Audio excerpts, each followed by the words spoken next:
Hello மக்களே, எல்லோரும் எப்படி இருக்கீங்க? நல்லா இருக்கீங்களா? இன்றைக்கி சண்டே என்ன சமையல்ன்றதை பார்க்கலாம். நுரையீரல் கிரேவி தாங்க வைக்க போகிறேன். அது வந்து எப்படி வைக்கிறதுன்றதை உங்களுக்கு வீடியோவாக போட்டிருக்கேன், பாருங்கள். நுரையீரலை வந்து குட்டி குட்டியாக கட் பண்ணி கடையில் கொடுப்பாங்க. அங்கே நல்லா குட்டியாகவே கட் பண்ணி வாங்கிட்டு வந்து வச்சுக்கோங்க. அதை வந்து 2 அலசு நல்லா அலசிடுங்க. மஞ்சத்தூள் போட்டு அலசினாலும் சரி, சும்மா அலசினாலும் சரி, நல்லா அலசிடுங்க. அலசிட்டு குக்கரில் போட்டு கொஞ்சம் தண்ணியை ஊற்றி தேவையான அளவு மஞ்சத்தூள் ரொம்ப அதிகமாக போட்டுறாதீங்க, ஒரு அரை ஸ்பூன் போட்டால் போதும். ஏன்னா நம்ம குழம்பு மிளகாப்பொடியிலே வந்துட்டு மஞ்சத்தூள் சேர்த்துருப்போம். அதனால் இதுக்கு வந்து லைட்டாக மஞ்சத்தூள் சேர்த்தா போதும். மஞ்சத்தூள் சேர்த்துட்டு குக்கரை ஒரு மூடி போட்டு 3 விசில் விட்டு எடுத்து வச்சுக்கோங்க.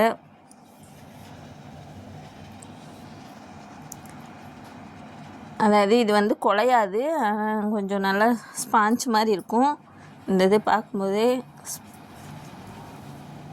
அதனால் 3 விசில் விட்டால் போதும். இதுக்கு தேவையான மசாலா என்னென்ன அரைக்கிறதுக்கு என்னென்ன மசாலா தேவைன்றதை பார்த்துடலாம்.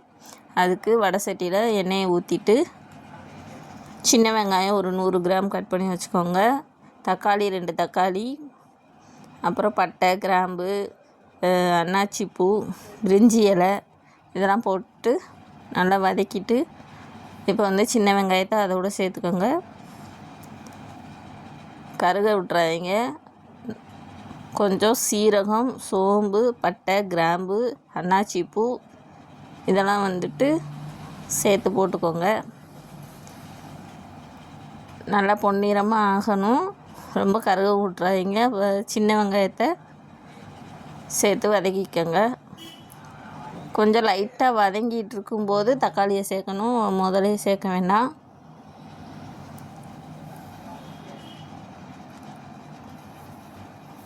தக்காளியை இதோடு சேர்த்துட்டு அதுக்கப்புறம் ஒவ்வொரு பொருளாக நம்ம வந்து ஆட் பண்ணிக்கலாம்.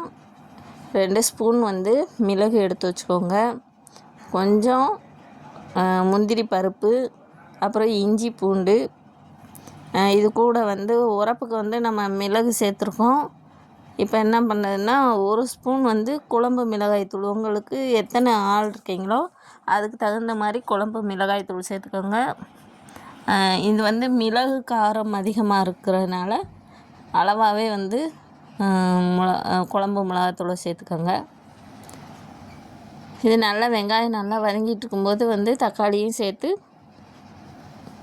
மித்த பொருளையும் ஒவ்வொன்றா சேர்த்து ஆட் பண்ணிக்கோங்க. நம்ம தேங்காய் வந்து சேர்க்க போகிறதில்ல, அதனால் வந்துட்டு முந்திரி பருப்பு சேர்த்துக்கோங்க. நல்லா கிரேவி வந்து ரிச்சாக இருக்கும். இது வந்து சப்பாத்தி, இட்லி, சாதம் எது கூடனாலும் தொட்டு சாப்பிட்டுக்கிற மாதிரி அவ்வளோ டேஸ்ட்டாக இருந்துச்சு. நானே ஃபஸ்ட் டைம் செய்கிறேன். உண்மைக்குமே அவ்வளோ டேஸ்ட்டு. அது ஈரல் குழம்பா அது என்னன்னே கண்டுபிடிக்க முடியாத அளவுக்கு வீடே மணமணன்னு மணத்துருச்சு. நீங்களும் ஒரு தடவை இதே மாதிரி நான் செய்கிற மாதிரியே செஞ்சு சாப்பிட்டு பார்த்துட்டு கமெண்டில் வந்து சொல்லுங்கள் எப்படி இருந்துச்சுன்னு.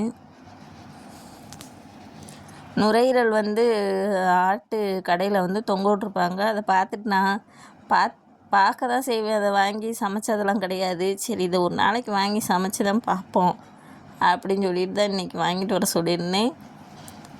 நுரையீரல் ரேட் எவ்வளோன்னு தெரியல, அநேகமாக 100 ரூபாய்க்குள்ளே தான் இருக்கும்னு நினைக்கிறேன்.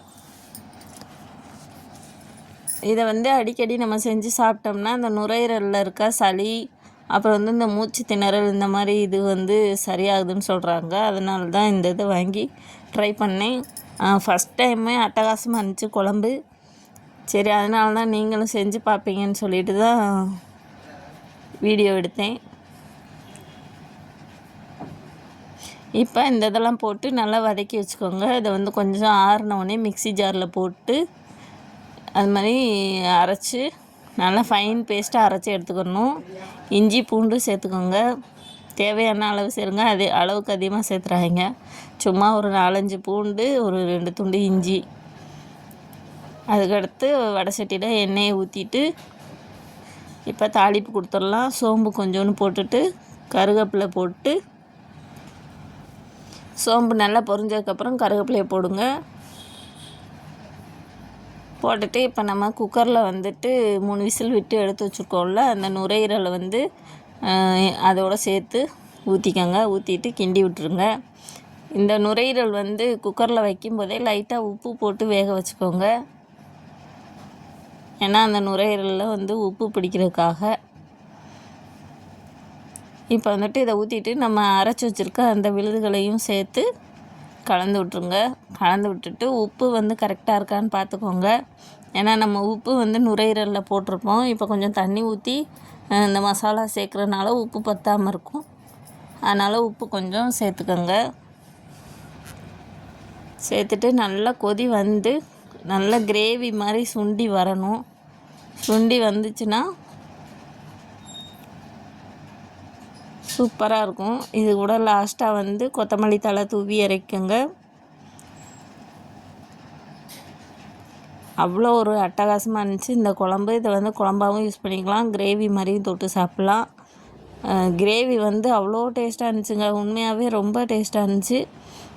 நீங்கள் வந்து இதை வந்து ட்ரை பண்ணி பாருங்கள். கண்டிப்பாக பிடிச்சிருக்கும் உங்களுக்கும். நம்ம சேனலை வந்து சப்ஸ்கிரைப் பண்ணிக்கோங்க. அப்போ தான் ஒவ்வொரு வீடியோவும் உங்களுக்கு வரும். அதாவது மட்டன் பிரியர்கள் வந்து இதை வந்து ட்ரை பண்ணி பார்க்கலாம். தேங்க்யூ.